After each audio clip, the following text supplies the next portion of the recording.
So hello student, this is Sagar and welcome back to my YouTube channel SS Study Point.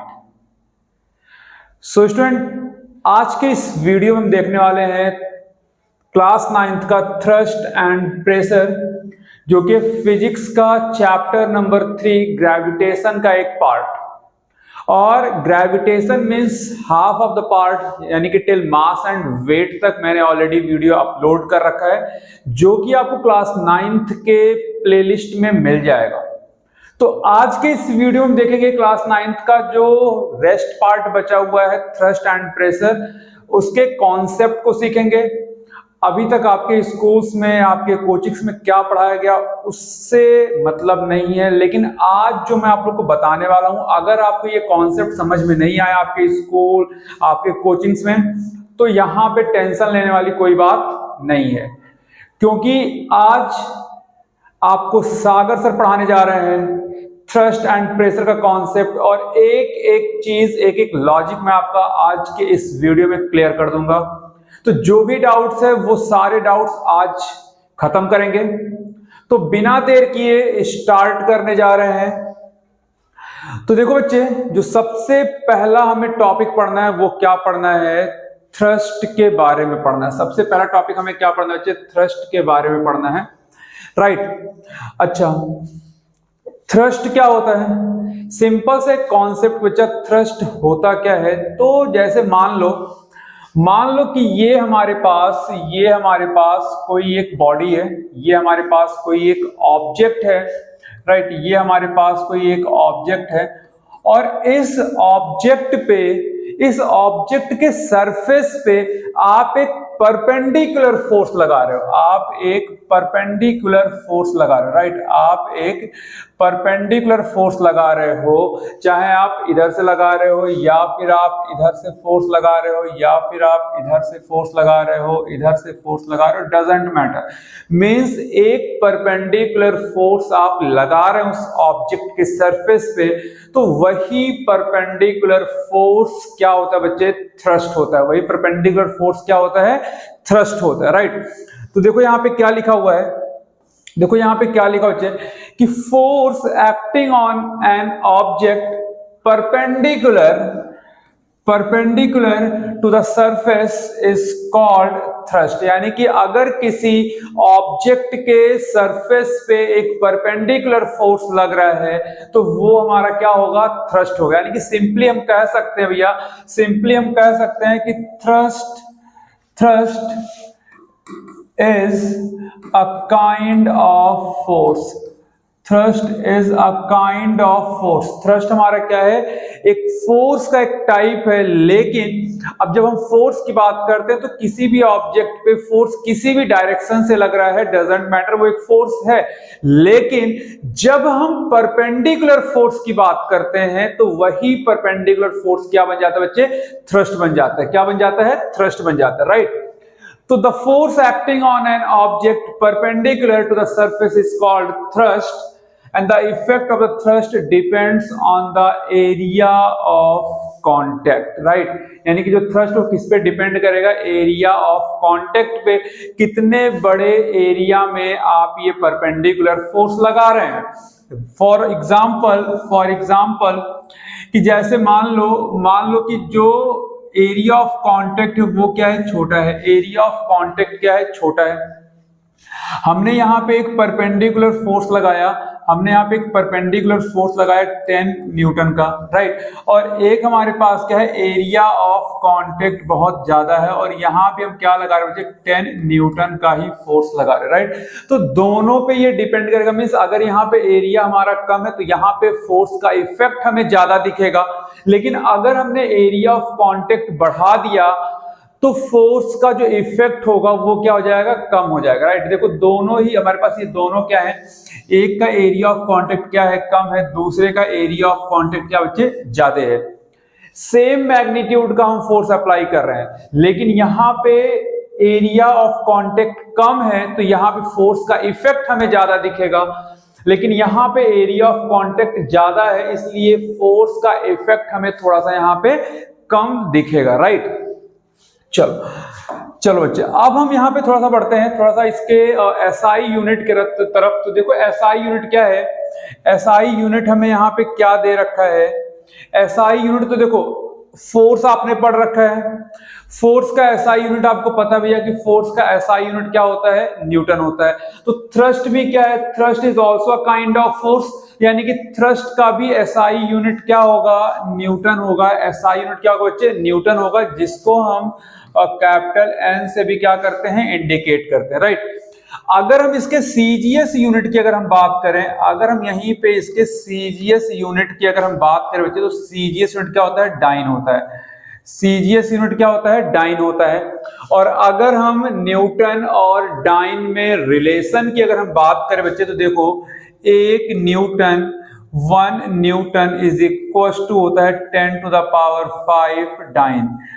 1 newton is equal to कितना होता है, 10 to the power 5 dine. तो ये कभी कभी exam में आ जाता है कि न्यूटन और डाइन के बीच में रिलेशन बताओ, तो कितना होता है बच्चे, 1 newton is equal to 10 to the power 5 dyne, right. ये हमारा होता है relation between newton and dyne. तो ये 1 मार्क्स के लिए इंपॉर्टेंट हो जाता है, 1 मार्क्स के लिए इंपॉर्टेंट हो जाता है, राइट। अच्छा, अब देखो यहाँ पे कुछ फिगर हमें हमारे पास दे रखा है।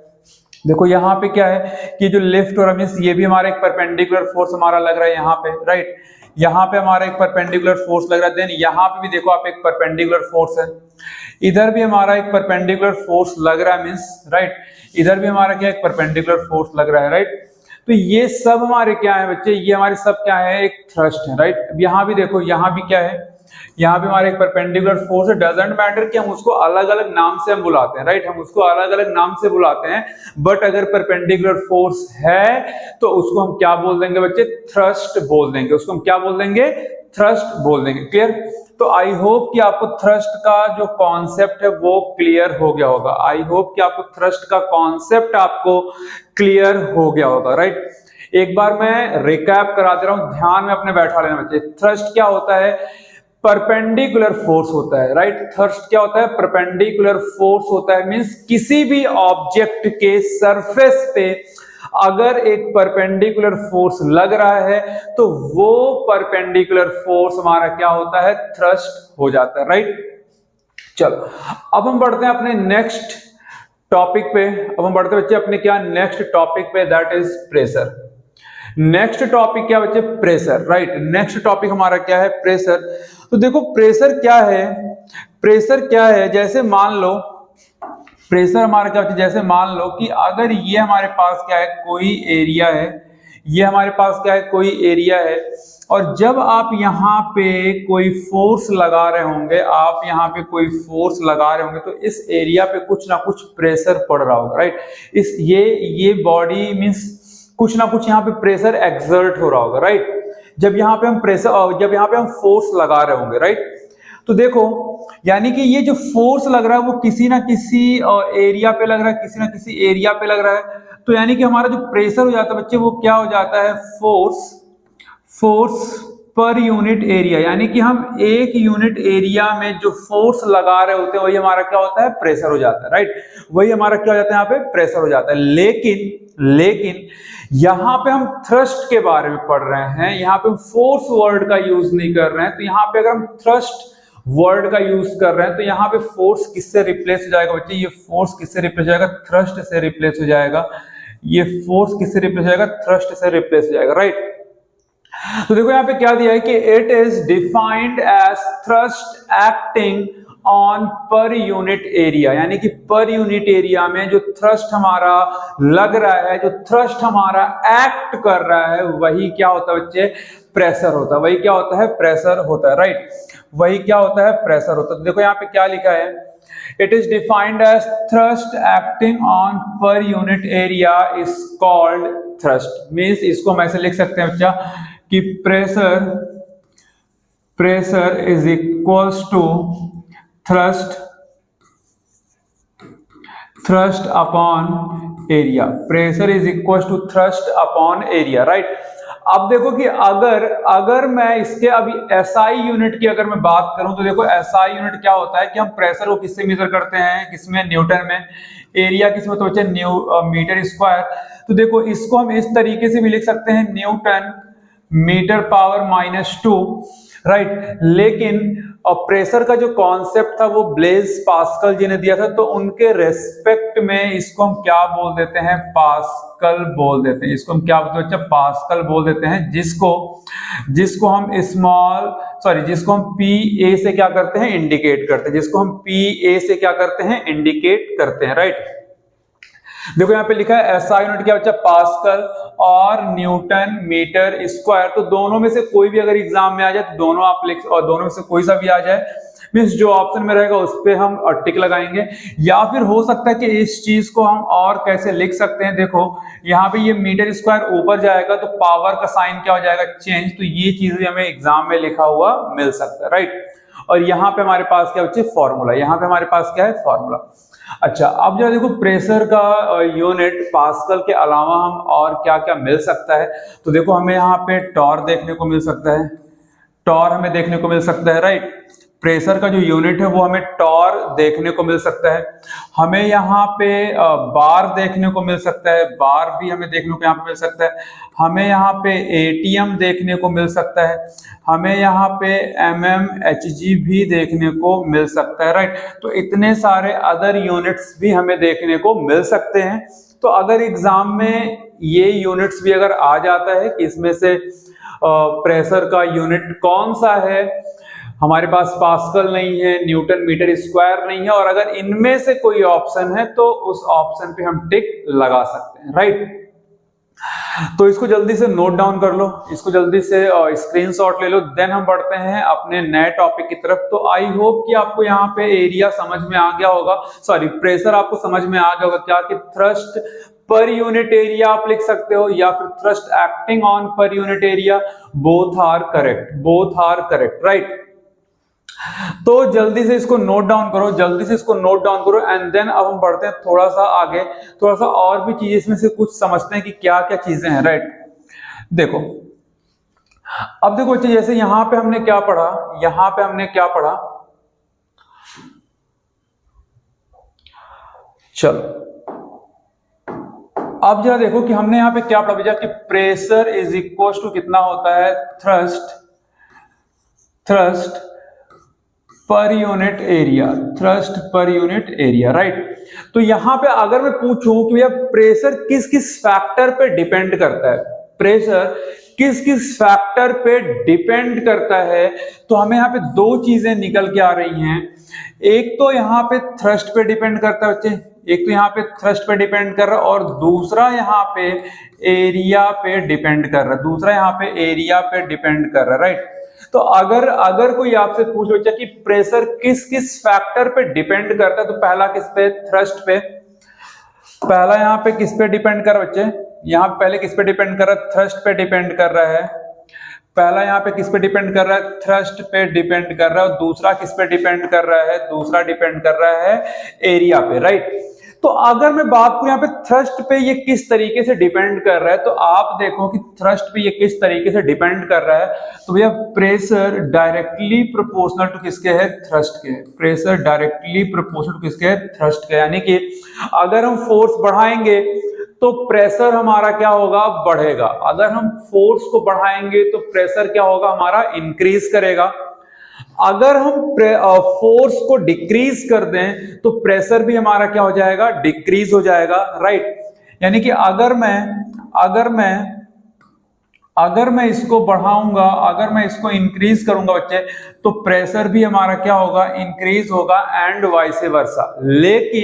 लेकिन यहां पे एक और चीज काम करता है कि अगर हमारे पास एरिया ऑफ कांटेक्ट कम है और यहां पे अगर आप 10 न्यूटन का फोर्स लगा रहे हैं और एक पे हमारे पास एरिया ऑफ कांटेक्ट ज्यादा है और यहाँ पे 10 न्यूटन का फोर्स लगा रहे हैं, तो जहां पे एरिया ऑफ कांटेक्ट कम रहेगा वहां पे प्रेशर ज्यादा होगा, जहां पे एरिया ऑफ कांटेक्ट ज्यादा होगा वहां पे प्रेशर क्या होगा, कम होगा, राइट।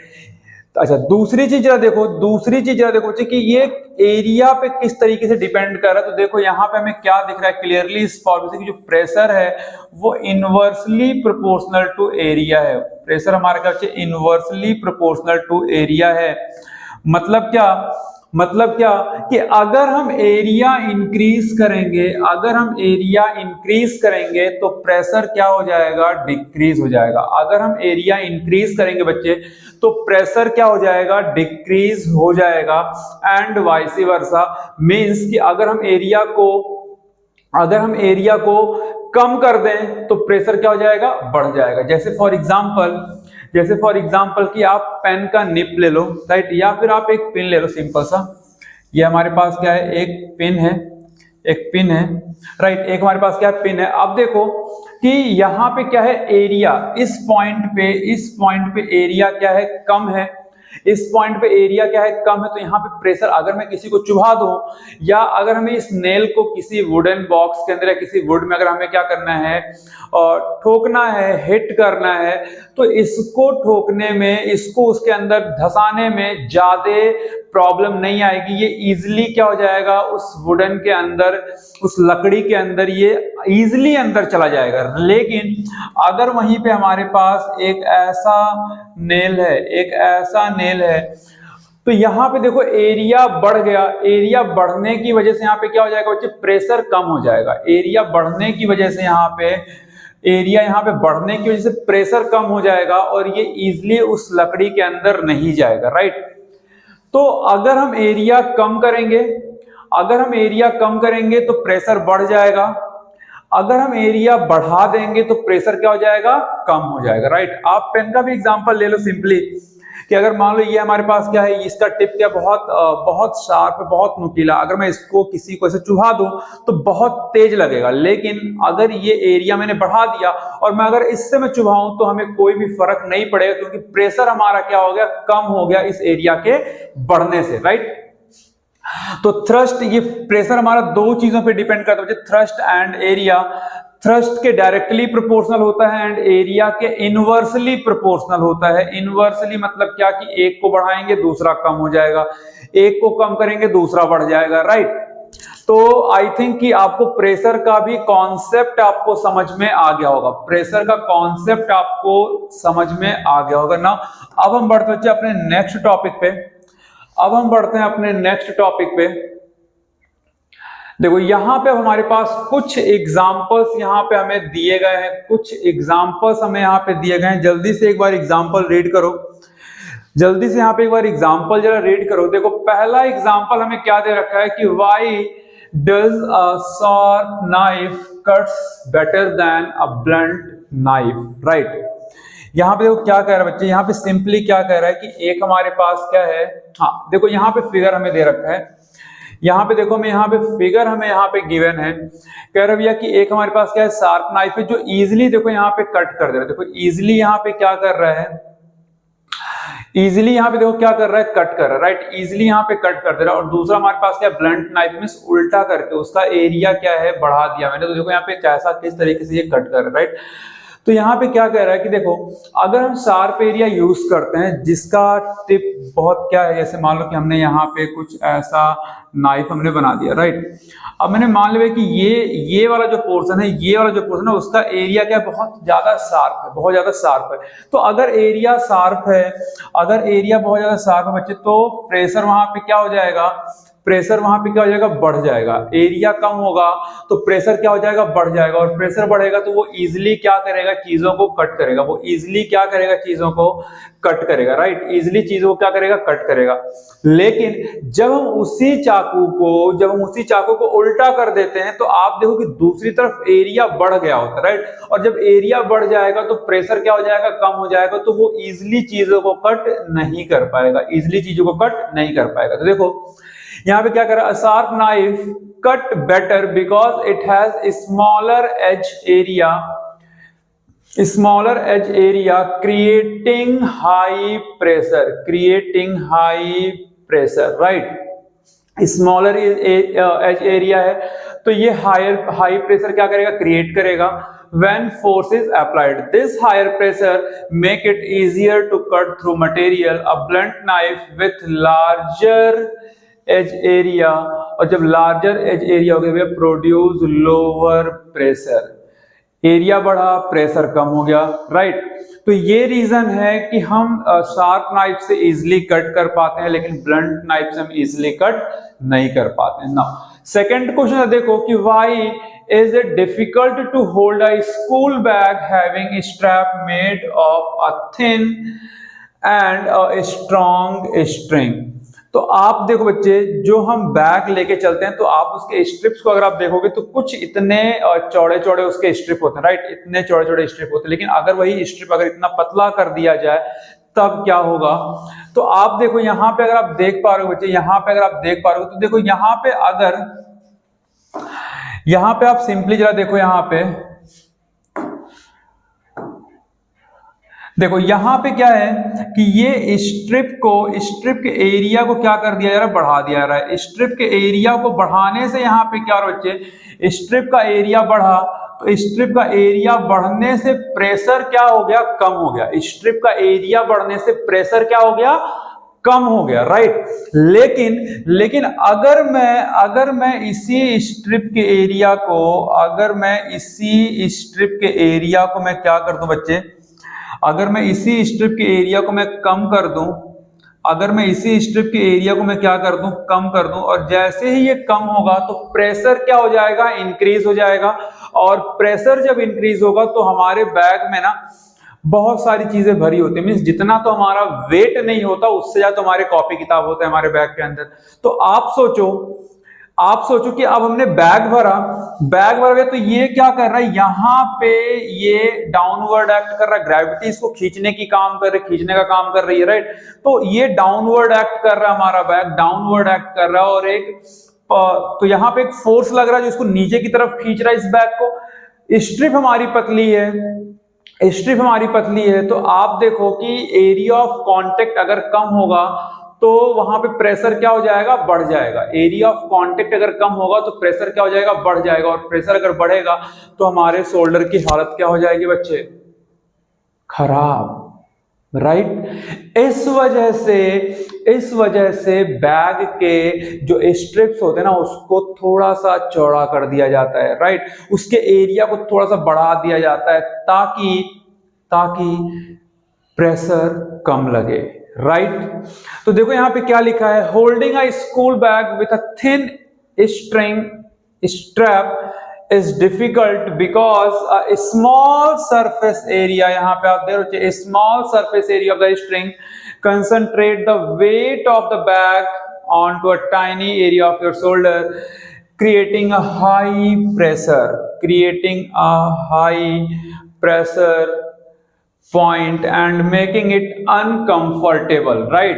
तो इन सब चीजों को अपने वर्ड में आप लिख सकते हैं कि क्यों बैग के जो स्ट्रिप का एरिया होता है क्यों कम रखते हैं, क्यों ज्यादा रखते हैं, क्यों कम नहीं रखते। तो ये रीजन है बच्चे, राइट। ये रीजन है कि ज्यादा रहेगा स्ट्रिप तो प्रेशर कम पड़ेगा और हम कंफर्टेबल फील करेंगे। लेकिन अगर हमने स्ट्रिप का एरिया कम कर दिया तो प्रेशर ज्यादा होगा तो हम अनकंफर्टेबल फील करेंगे, शोल्डर्स में हमारे दर्द होंगे। तो ये सारे रीजन है जिसको आप अपने वर्ड में बना के लिख सकते हैं। क्लियर? चलो कुछ और एग्जांपल्स यहाँ पे देखते हैं, बच्चे, कुछ और एग्जांपल्स यहाँ पे देखते हैं। देखिए ये कुछ और एग्जांपल हमारे पास हैं। Why do your feet sink deeper into loose sand when standing upright, but when lying down you don't sink as much? Similarly with mattress. वो ये कह रहा है बच्चे कि जब हम चल रहे होते हैं एक सॉफ्ट सैंड पे, लूज सैंड मतलब सॉफ्ट सैंड, तो आप देखो कि जब हमारा, मान लो ये हमारा फीट है और तो ये हमारा हाथ है, बट मान लेते हैं फीट है ये हमारा और ये क्या है, लूज सैंड है। तो अगर हमने इस पे ऐसे अगर फीट को रखा, अपने पैर को रखा, तो ये हमारा पैर सिंक नहीं करता। लेकिन जब हम अपने पैर को ऐसे कर देते हैं, मीन्स हमने ऐसे उठाया फिर हम आगे चलेंगे, तो हमारा पैर ऐसे होता है तो पैर हमारा सिंक करने लग जाता है। उसका रीजन क्या है, राइट। तो देखो कुछ ये कह रहा बच्चे, कुछ ये चीजें यहाँ पे कह रहा है कि जब इस तरीके से हमारा पैर होता है तो हमारा पैर सिंक नहीं करता, लेकिन जब इस तरीके से होता है तो ये क्या करता है, सिंक करता है। ये क्या करता है, सिंक करता है। इसका रीजन क्या है, राइट। तो देखो बच्चे यहाँ पे कितना अच्छा रीजन है, सेम कॉन्सेप्ट यहाँ पे जल्दी से देखिए। जब हम इस वाले पैर की बात करते हैं, जब हम इस वाले फीट की बात करते हैं, तो आप देखो कि यहाँ पे एरिया ऑफ कांटेक्ट कितना ज्यादा है, राइट। यहाँ पे एरिया ऑफ कांटेक्ट कितना ज्यादा है, और यहाँ पे जरा देखिए बच्चे कि यहाँ पे एरिया ऑफ कांटेक्ट कितना कम है, राइट। यहां पे एरिया ऑफ कांटेक्ट ज्यादा है, यहां पे एरिया ऑफ कांटेक्ट क्या है, कम है। तो आप देखो बच्चा, अभी हमने क्या पढ़ा कि जब एरिया ऑफ कांटेक्ट ज्यादा होगा तो प्रेशर कम लगेगा, और जब एरिया ऑफ कांटेक्ट कम हो जाएगा तो प्रेशर ज्यादा लगेगा, और जब ज्यादा प्रेशर लगेगा तो हमारा फीट सिंक करना स्टार्ट कर देगा। और जब एरिया ऑफ प्रेशर कम लगेगा, जब प्रेशर कम लगेगा तो हमारा पैर, हमारा फीट सिंक नहीं करेगा, क्योंकि मैं फिर से बता दूं भैया कि प्रेशर क्या है, inversely proportional to area. Pressure क्या है, inversely proportional to area. Area बढ़ा तो प्रेशर कम हो गया, एरिया कम हुआ तो प्रेशर बढ़ गया। प्रेशर बढ़ेगा तो सिंक करेगा, प्रेशर कम होगा तो सिंक नहीं करेगा। तो देखो यहाँ पे क्या लिखा कि the standing area of contact is lower, standing area is contact is lower. यहां पे देखो बच्चे, lower, so that the pressure exerted is greater, so that the pressure exerted is greater, right, and the contact area lying down is greater, so the pressure exerted is less। तो वो क्या कह रहे हैं बच्चे कि जब एरिया ऑफ कांटेक्ट लोअर होगा तो ग्रेटर प्रेशर एक्सर्ट करेगा, ग्रेटर प्रेशर यहाँ पे एक्सर्ट करेगा, और जब ग्रेटर प्रेशर एक्सर्ट होगा तो सिंक करेगा। फिर यहाँ पे क्या करें कि अगर area, contact area lying down करते हैं तो ये क्या होता है, कांटेक्ट एरिया बढ़ जा रहा है, ग्रेटर हो जा रहा है, तो प्रेशर जो एक्सर्ट हो रहा है वो क्या हो जा रहा है बच्चे, लेस हो जा रहा है। प्रेशर क्या हो जा रहा है, लेस हो जा रहा है। और जब प्रेशर लेस हो जाएगा तो हमारा फीट सिंक नहीं करेगा, राइट। चलो अगला एग्जांपल देखते बच्चे। अगला एग्जांपल कह रहा है कि give reason the rear wheel of the tractor are broad, right. तो देखो वो क्या कर रहा है भैया कि ये जो रियर व्हील के जो ट्रैक्टर का जो पहिया होता है ना, वो क्यों ब्रॉड होता है, क्यों बड़ा होता है, क्यों उसका सरफेस एरिया बड़ा होता है। तो अगेन रीजन यही है बच्चे कि अगर सरफेस एरिया बड़ा होगा तो प्रेशर कम लगेगा, और प्रेशर कम लगेगा तो कीचड़ वीचड़ में ट्रैक्टर के फंसने के चांसेस कम हो जाएंगे, राइट।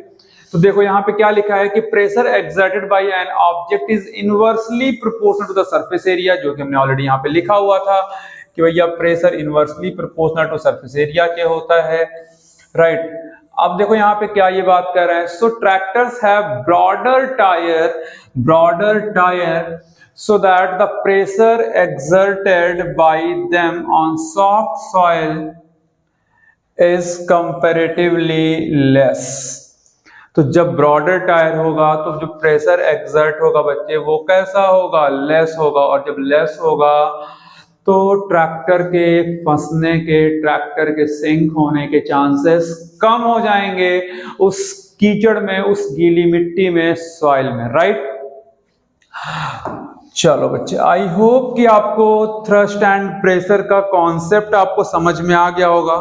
थ्रस्ट एंड प्रेशर का कॉन्सेप्ट आपको समझ में आ गया होगा, मैं उम्मीद करता हूं। और अगर कोई डाउट रह जाता है बच्चे तो प्लीज आप कमेंट सेक्शन में कमेंट कर देना, राइट। कमेंट सेक्शन में आप कमेंट कर देना, आपको चीजें दोबारा बता दी जाएंगी।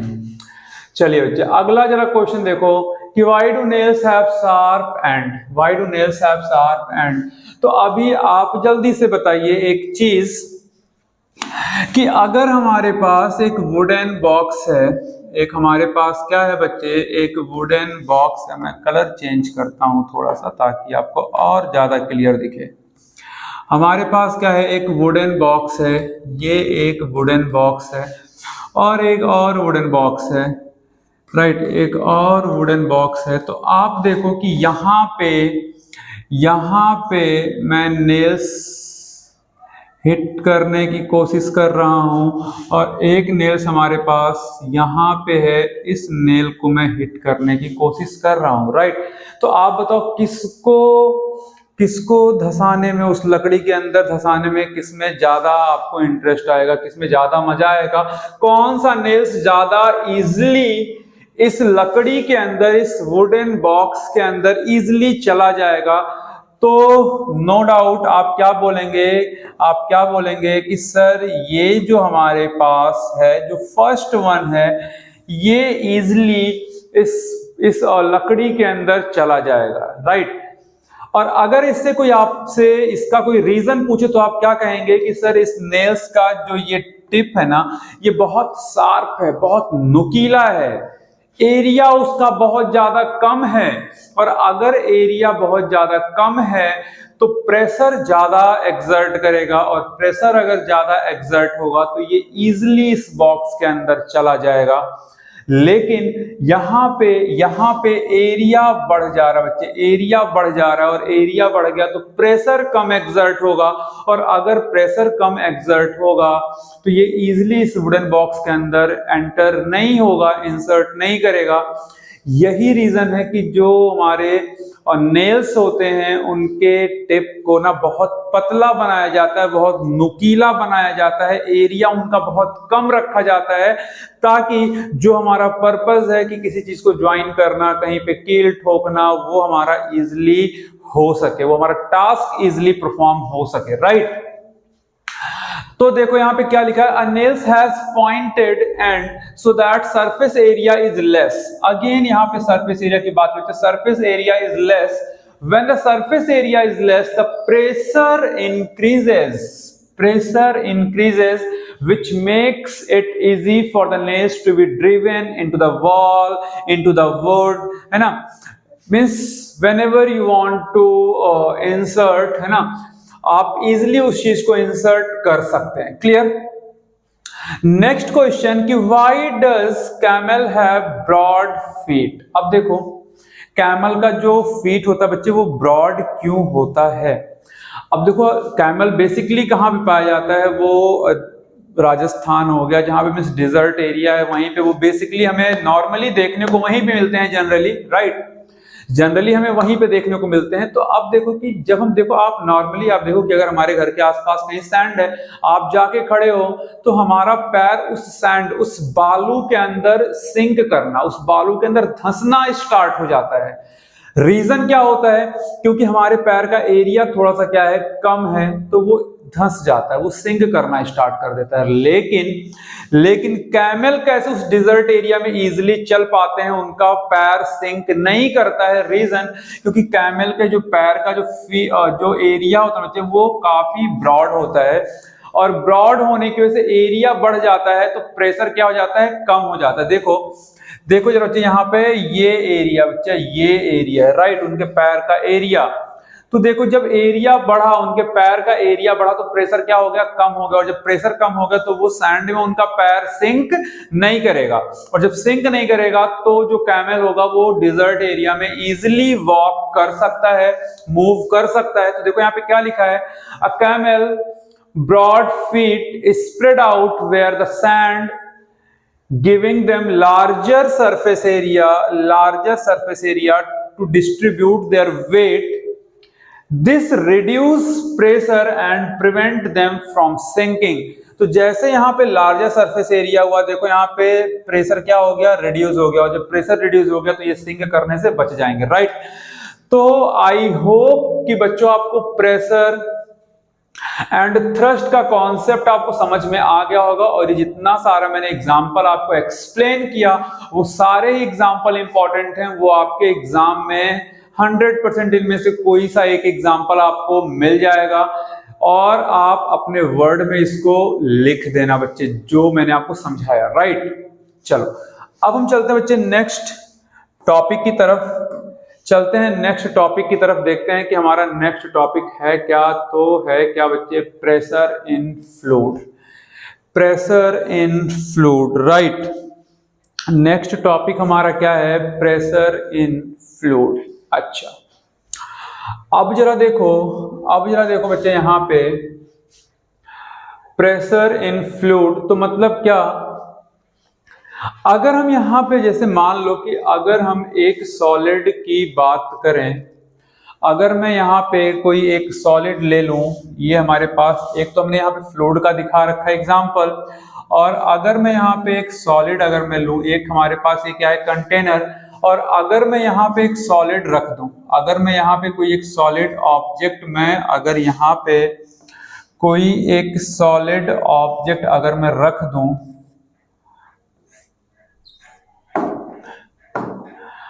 अगर मैं यहाँ पे बच्चे कोई एक सॉलिड ऑब्जेक्ट अगर मैं यहाँ पे रख दूं, तो हमें क्या दिखेगा कि ये जो सॉलिड ऑब्जेक्ट है वो हर मीन्स एक ही डायरेक्शन में प्रेशर एक्सर्ट करेगा, राइट। वो डाउनवर्ड प्रेशर एक्सर्ट करेगा, राइट, वो डाउनवर्ड प्रेशर एक्सर्ट करेगा। लेकिन अगर मैं यहाँ पे फ्लूइड की बात करूं बच्चे, अगर मैं यहाँ पे फ्लूइड की बात करूं, देखो फ्लूइड मतलब क्या होता है, हर वो चीज जो फ्लो कर सके, जो बह सके बच्चे, जो बह सके, राइट, वो क्या होता है, फ्लूइड होता है। वो क्या होता है, फ्लूइड होता है, जो फ्लो कर सके, राइट। तो यहाँ पे अगर आप देखोगे तो अगर हमने एक सॉलिड लिया, अगर हमने एक फ्लूइड लिया, तो आप सॉलिड में क्या देखोगे कि अगर मैं सॉलिड को किसी कंटेनर में रखूं तो ये नीचे की तरफ एक्ट करेगा और ये सिर्फ और सिर्फ एक डायरेक्शन में प्रेशर एक्सर्ट करेगा। लेकिन अगर मैं वहीं पे फ्लूइड के अंदर अगर मैं कोई कंटेनर लगा दूं या कुछ भी बॉडी अगर मैं डाल दूं, तो वो फ्लूइड क्या करेगा, फ्लूइड हर एक पॉसिबल डायरेक्शन में प्रेशर एक्सर्ट करेगा। फ्लूइड हर एक पॉसिबल डायरेक्शन में प्रेशर एक्सर्ट करेगा। तो यहां पे आप ये चीज लिख भी सकते हो कि fluid exert the pressure in all possible direction, clear. अच्छा, यहां पे देखो क्या कह रहा है कि pressure exerted by liquid is due to the weight of the liquid, right. ये इंपॉर्टेंट चीज है कि जो प्रेशर एक्सर्ट होता है बाय द लिक्विड, वो किसकी वजह से होता है, तो वेट ऑफ द लिक्विड की वजह से होता है, वेट ऑफ द लिक्विड की वजह से होता है। एंड यहां पे आप ऐड कर सकते फ्लूइड एक्सर्ट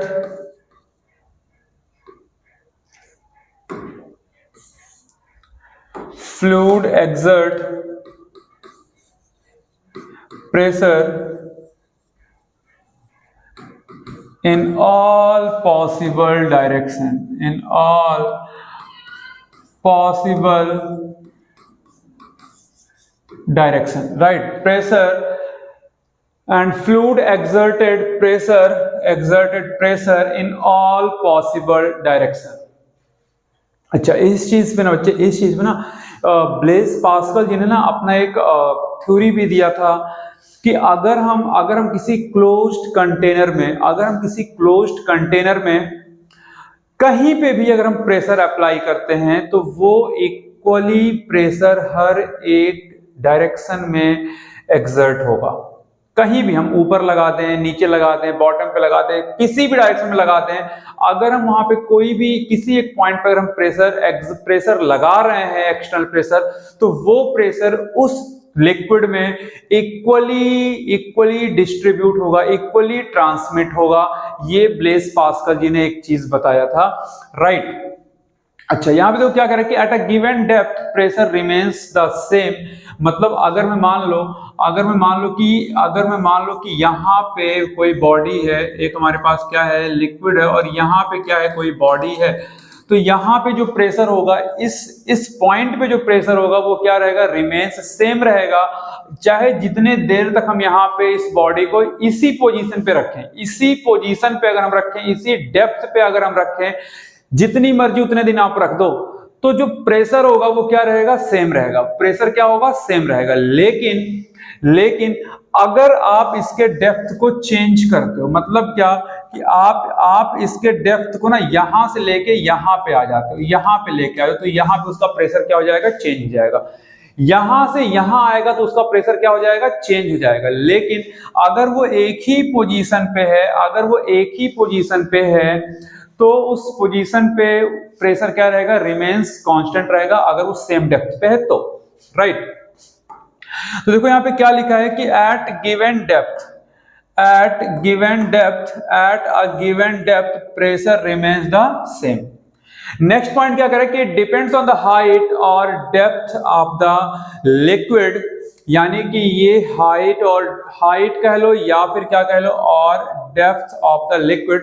तो डेप्थ हम बेसिकली जो हम नीचे की तरफ जाते हैं उसकी बात करते हैं, लेकिन हम जब ऊपर की तरफ जाते हैं तो उसको हाइट बोल देते हैं। अच्छा, नेक्स्ट क्या कह रहा है कि it is dependent of size and shape of the container, यानी कि जो भी कंटेनर उसका साइज क्या है, उसका शेप क्या है, उस पे भी हमारा ये प्रेशर क्या करता है, डिपेंड करता है। उस पे भी प्रेशर हमारा क्या करता है बच्चे, डिपेंड करता है कि हमारे कंटेनर है या जो भी ऑब्जेक्ट है उसका शेप या उसका साइज कैसा है, उस चीज पे भी ये डिपेंड करेगा, राइट। उस चीज पे भी ये क्या करेगा बच्चे, डिपेंड करेगा, राइट।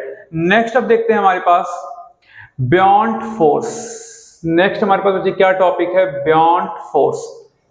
नेक्स्ट हमारे पास क्या टॉपिक है, बियॉन्ड फोर्स। देखो यहां पे बियॉन्ड फोर्स क्या होता है, बियॉन्ड फोर्स क्या होता है, तो जैसे मान लो कि जब आप किसी कंटेनर में ना किसी भी ऑब्जेक्ट को ना आप ऐसे डुबाने की कोशिश करो, तो आपको लगेगा ना कि नीचे से कोई एक फोर्स लगा रहा है, नीचे से कोई तो है जो फोर्स लगा रहा है और इस बॉडी को ना इस बॉडी को डूबने से रोक रहा है, राइट। समझो इस चीज को जरा सा यहाँ पे कि अगर मैं यहाँ पे बात करूं तो आपने देखा होगा कि अगर आप किसी भी बॉडी को ना इस पानी के अंदर अगर आप क्या कर रहे होते हैं, डुबा रहे होते हैं, अगर आप किसी भी बॉडी को, किसी भी ऑब्जेक्ट को जब आप पानी के अंदर डुबा रहे होते हैं तो आपको क्या फील होता है, क्या आप एक्सपीरियंस करते हैं कि नीचे से कोई तो फोर्स लगा रहा है जो इस बॉडी को डूबने से रोक रहा है, और ये फोर्स हम एक्सपीरियंस करते हैं। आप घर के अंदर बाल्टी ले लो, पानी भरो, उसमें जो जग है उसको आप डुबाने की कोशिश करो, कोई ऑब्जेक्ट डुबाने की कोशिश करो, तो आपको एक फोर्स लगाना पड़ेगा। इट मींस कि नीचे से कोई, आप जब फोर्स लगाएंगे तो आप एक्सपीरियंस करेंगे वहां पे अपने हैंड पे कि कोई नीचे से ना कोई आपको फोर्स लगा रहा है जो उस ऑब्जेक्ट को डूबने नहीं दे रहा, उस ऑब्जेक्ट को डूबने से रोक रहा है, राइट। तो ये जो नीचे से जो परपेंडिकुलर फोर्स लग रहा है ना बच्चे, इसी फोर्स को हम क्या कहते हैं, बियॉन्ड फोर्स कहते हैं, या इसी को हम अपथ्रस्ट फोर्स कह देते हैं। यानी कि जो फोर्स हम एक्सपीरियंस कर रहे होते हैं, नीचे से जो फोर्स लग रहा होता है, जो फोर्स हम एक्सपीरियंस कर रहे होते हैं, उसी फोर्स को हम क्या बोल देते हैं बच्चे, बियॉन्ड फोर्स बोल देते हैं, या फिर इसी को हम अपथ्रस्ट फोर्स भी बोल देते हैं, जिसको हम FB से इंडिकेट कर देते हैं, राइट। तो देखते हैं यहां पे क्या लिखा हो बच्चे, देखते हैं यहां पे क्या लिखा हुआ है। देखो यहां पे क्या लिखा हुआ है, यहां पे क्या लिखा हुआ है, देखो कि द बियॉन्ड फोर्स और buoyancy is the upward force exert, देखो अपवर्ड फोर्स की बात कर रहा है, upward force exerted on an object wholly और partially immersed in a fluid. यानी कि जब हम किसी ऑब्जेक्ट को क्या करते हैं, होली या पार्शियली इमर्ज करते हैं फ्लूइड के अंदर, तो एक अपवर्ड फोर्स लगता है जो हम एक्सपीरियंस कर पाते हैं, और उसी फोर्स को क्या बोल देते हैं बच्चे, हम बियॉन्ड फोर्स बोल देते हैं। And this upward force is also called upthrust, this upward force is also called thrust, right. अच्छा, और ये जो पूरा प्रोसेस चल रहा है बच्चे, ये जो पूरा प्रोसेस चल रहा है ना, उस पूरे प्रोसेस को हम क्या बोल देते हैं, ब्यायंसी बोल देते हैं। उस पूरे प्रोसेस को, उस फिनोमेना को क्या बोल देते हैं, ब्यायंसी बोल देते हैं। और जो फोर्स हम एक्सपीरियंस कर पा रहे हैं उस फोर्स को क्या बोल देते हैं, ब्यायंड फोर्स या फिर अपथ्रस्ट फोर्स हम कह देते हैं, राइट।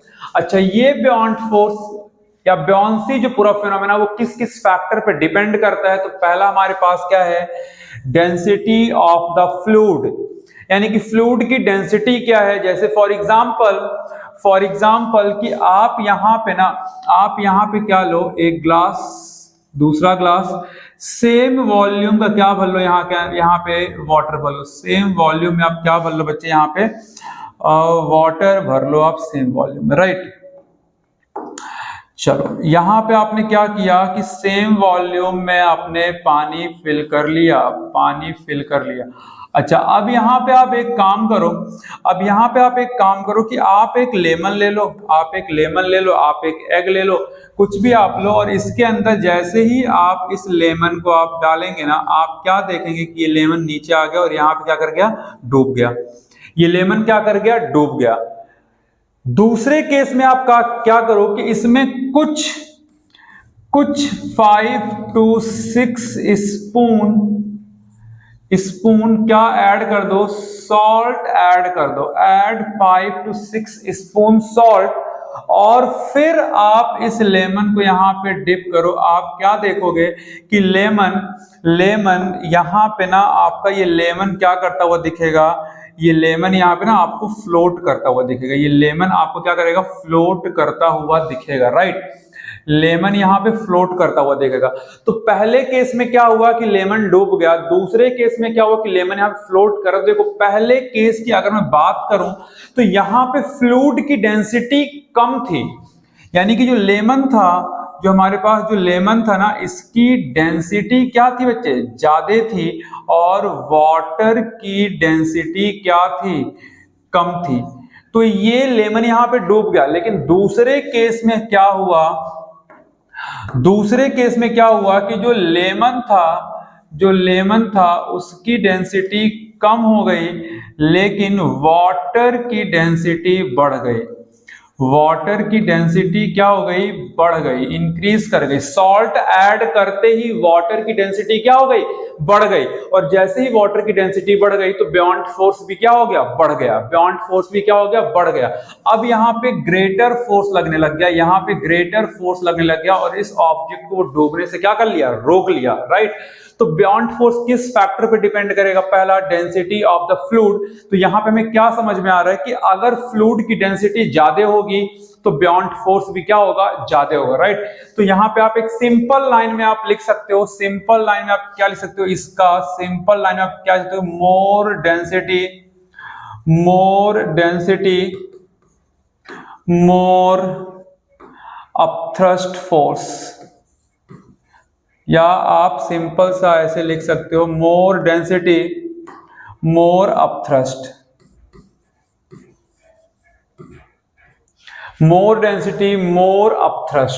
राइट। सेकंड किस पे डिपेंड करता है, वॉल्यूम ऑफ द ऑब्जेक्ट के वॉल्यूम पे, राइट। रीजन क्या बच्चे, जैसे मान लो आप एक क्या लो, नेल ले लो, आप आयरन का एक नेल ले लो, वो आप पानी में डालो, डूब जाता है। लेकिन वहीं पे एक शिप होती है जो पानी में नहीं डूबती है, राइट, पानी में नहीं डूबती। तो रीजन क्या होता है बच्चे, उसका वॉल्यूम, यानी कि जो नेल्स है, जो आयरन नेल्स है, इतना पतला सा नेल्स है, उसका वॉल्यूम क्या है, कम है। लेकिन वहीं पे एक शिप आप ले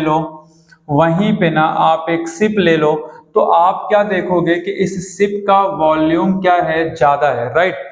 तो वॉल्यूम ऑफ मींस कह लो surface area of the object, ship का सरफेस एरिया क्या है, कम है, वो डूब गया। वॉल्यूम का शिप का वॉल्यूम या कह लो सरफेस एरिया क्या है, ज्यादा है, तो वो नहीं डूबता है, वो सिंक करते रहता है, राइट। क्योंकि इसका एरिया कम है तो कम वाटर को डिस्प्लेस करेगा, लेकिन इस शिप का एरिया क्या है, ज्यादा है। तो जितना ज्यादा एरिया होगा उतना ज्यादा वाटर को क्या करेगा, वो डिस्प्लेस कर देगा। और जितना ज्यादा वाटर डिस्प्लेस होगा उतना ही ज्यादा बियॉन्ड फोर्स इस ऑब्जेक्ट पे लगेगा, राइट। उतना ही ज्यादा अपथ्रस्ट फोर्स इस शिप पे लगेगा, इस वजह से ये शिप नहीं डूबता है। क्लियर। तो वॉल्यूम ऑफ द ऑब्जेक्ट पे डिपेंड करता है। ऑब्जेक्ट का मींस आप ऐसे सिंपली आप यहां पे लिख सकते हो बच्चे, क्या सिंपली आप क्या लिख सकते हो कि मोर वॉल्यूम मोर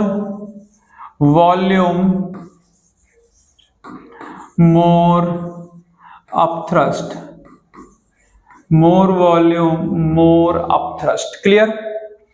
तो आई होप कि आपको ये बियॉन्ड फोर्स का कॉन्सेप्ट आपको समझ में आ गया होगा और बहुत अच्छे से आपको समझ में आ गया होगा, राइट। चलो नेक्स्ट जरा देखते हैं बच्चे, नेक्स्ट देखते हैं क्या, law of flotation. Law of flotation बहुत तेजी से देखते हैं, सारी चीज मैंने आपको ऑलरेडी समझा दिया। देखो पहला पॉइंट क्या कह रहा है कि अ बॉडी विल फ्लोट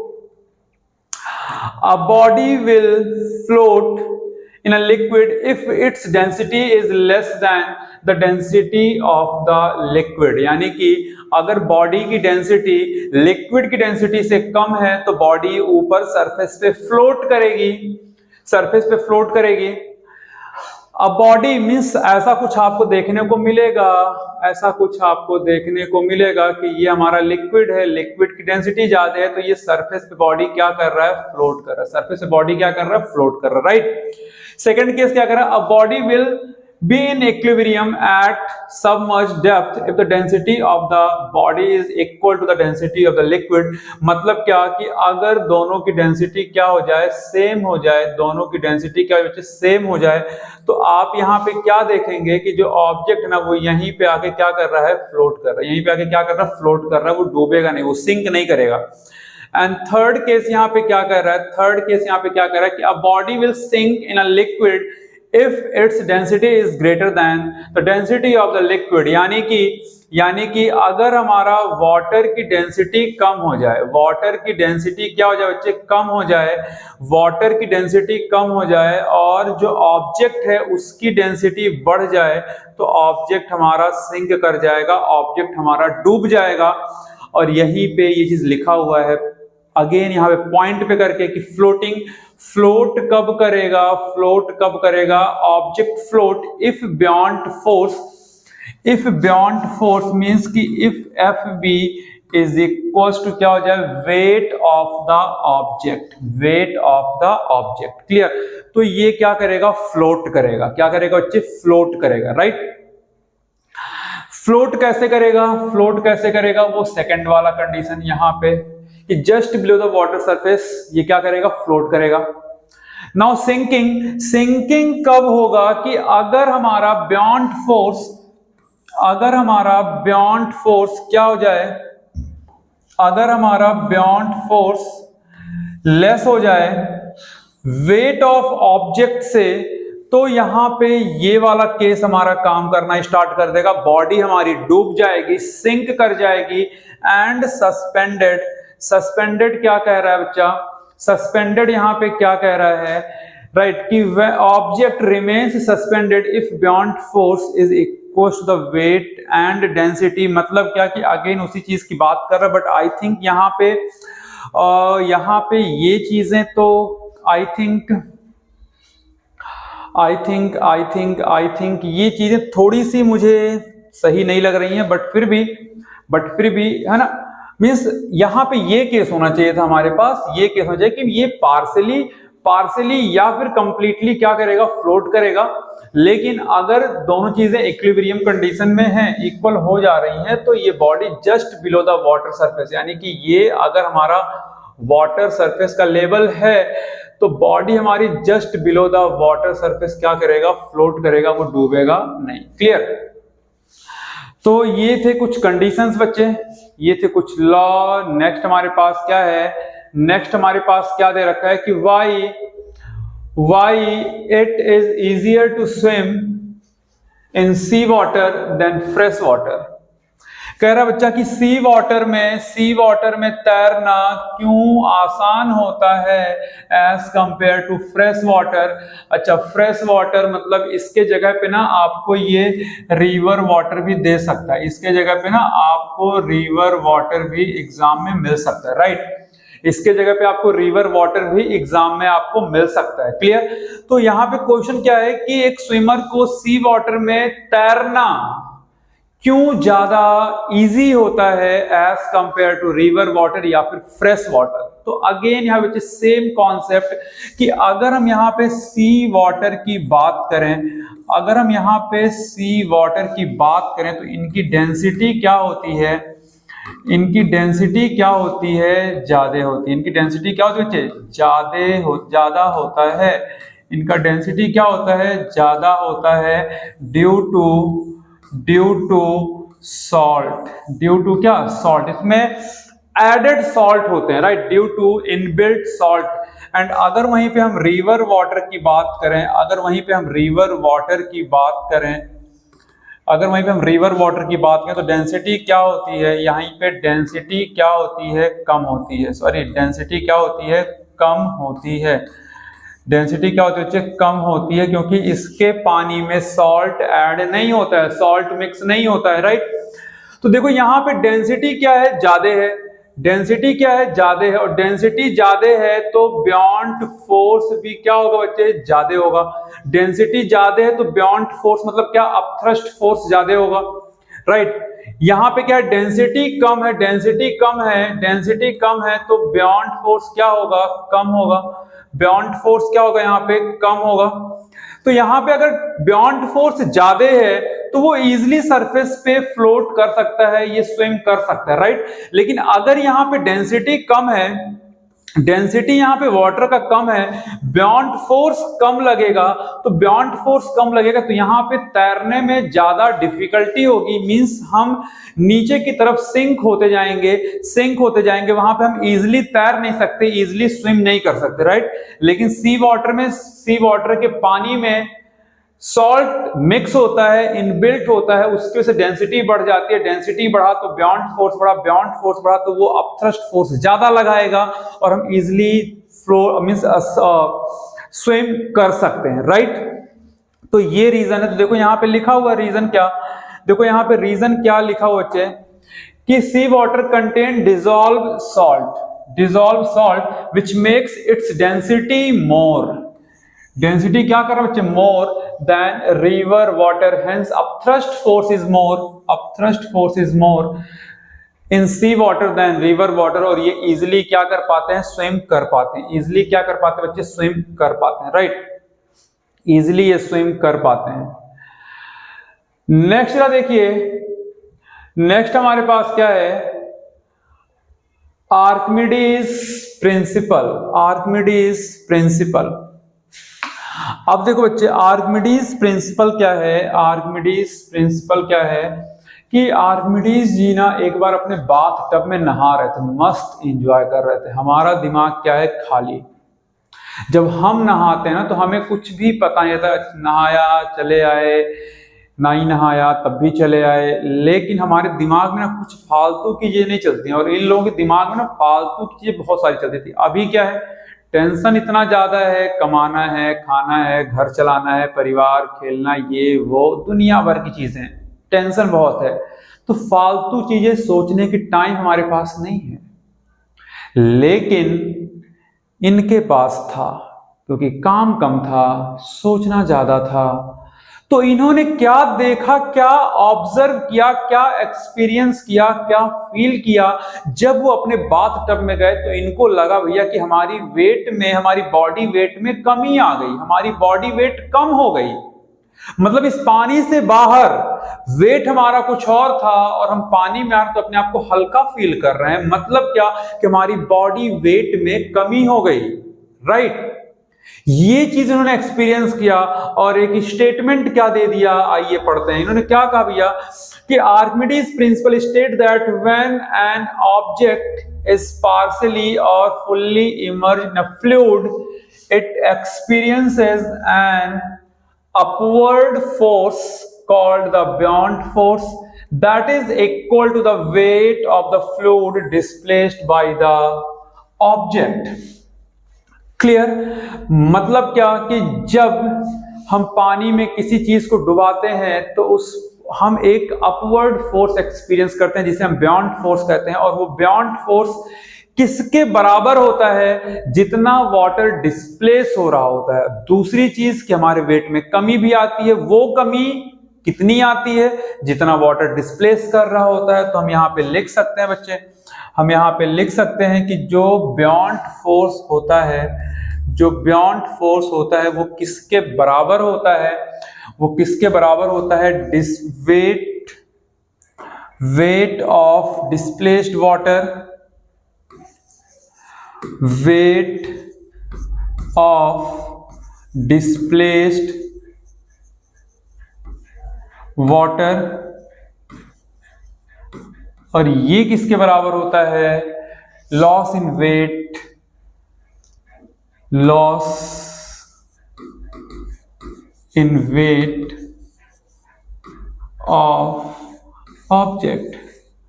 यानी कि पानी में गया तो कितना वेट कम हुआ, कितना वेट कम हुआ, वो कितना कम हुआ जितना पानी डिस्प्लेस हुआ। फॉर एन एग्जाम्पल मान लो कि ये हमारे पास क्या है? एक एग्जाम्पल जरा समझिए बच्चा, एक एग्जाम्पल जरा समझो कि ये हमारे पास क्या है? ये हमारे पास एक ऑब्जेक्ट है, मीन्स एक कंटेनर है, और यहां पे हमने कुछ यूरेका कैन लो, ज्यादा इजीली समझ में आएगा। ये हमारे पास क्या है कि यूरेका कैन, और यहाँ पे हमने एक और कंटेनर लगा दिया, यहाँ पे हमने कुछ और कंटेनर लगा दिया, यहाँ पे कुछ मेजरमेंट है 10 ml, 20, 30, 40 ऐसा कुछ है, और हमने यहाँ पे पूरा पानी भर रखा है। यहाँ पे ये पूरा क्या है बच्चे? वाटर है। यहाँ तक पूरा क्या है? वाटर है, राइट? यहाँ पे क्या है? वाटर है। अब हमने एक यहाँ पे एक ऑब्जेक्ट लिया, हमने एक यहाँ पे ऑब्जेक्ट लिया जिसका एयर में हमने वेट देखा। इन एयर हमने वेट क्या देखा कि ये हमारे पास 100 ग्राम का है, 100 ग्राम का है, राइट? इन एयर 100 ग्राम का है। और जब इसको हमने जेंटली वाटर के अंदर हम लेके आए, तो हमने क्या देखा कि इसके वेट में कुछ कमी हुई। कुछ पानी बच्चा यहाँ से ये ऊपर आएगा, और यहाँ पे कुछ पानी हमें दिखाई दिया। वो कितना दिखाई दिया कि ये 10 तक पानी क्या हो गया? डिस्प्लेस हो गया, राइट? तो हमने क्या देखा कि जब इस बॉडी को हम इस कंटेनर के अंदर लेके आए तो कुछ वाटर क्या हुआ? डिस्प्लेस हुआ। तो अगर हम यहाँ पे दिख रहा है कि ये 10 मेजरमेंट तक, 10 यूनिट तक अगर वाटर डिस्प्लेस हो रहा है तो इतना ही बियॉन्ड फोर्स लग रहा होगा।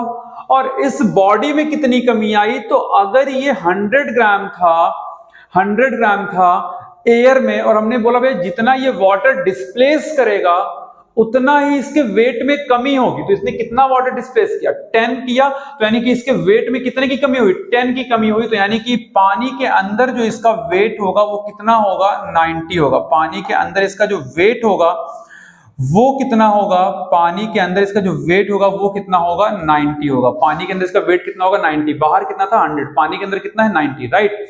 और यहीं पे क्या चीज हमें मिल गया? जो बियॉन्ड फोर्स होगा वो किसके बराबर होगा?